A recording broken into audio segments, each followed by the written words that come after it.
This book came from a class I did at the University of Washington, a career development class. And we have 2 students from that class right here in the front row.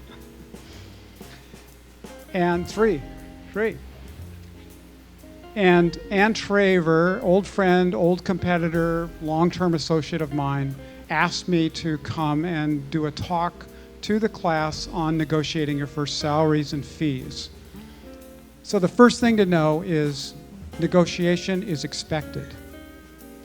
Second thing, creative people seem to be, I have no proof of this, I have only my personal observations and myself, creative people seem to be more vulnerable in situations like negotiation situations.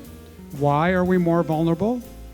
Probably because we're representing our own work.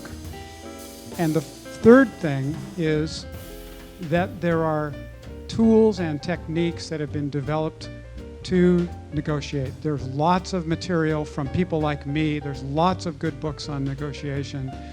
And you can learn. There's lots of material to learn from. When you say designers are more vulnerable, what do you mean by that? They fold in negotiating.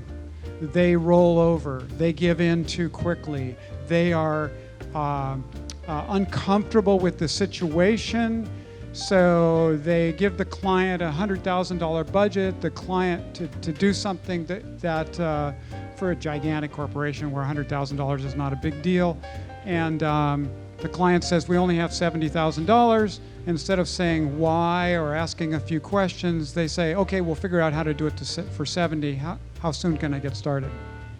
Why would you ask for slightly more than top of the range? Anybody want to answer that? Because they're going to counteroffer. Yeah. Lots of people say that you should wait for the other person to make the offer first, that you should wait for the other party to put their offer down. I believe totally counter to that, and I've always operated completely counter to that. And the reason is because of the studies that have shown that the more you ask for, the more you're likely to get. If you don't negotiate, if you don't ask for a little bit more than they're offering, you lose not just the opportunity for the money, but you lose some respect. You lose some maneuvering room, if you will, on the project or in your relationship with the other person.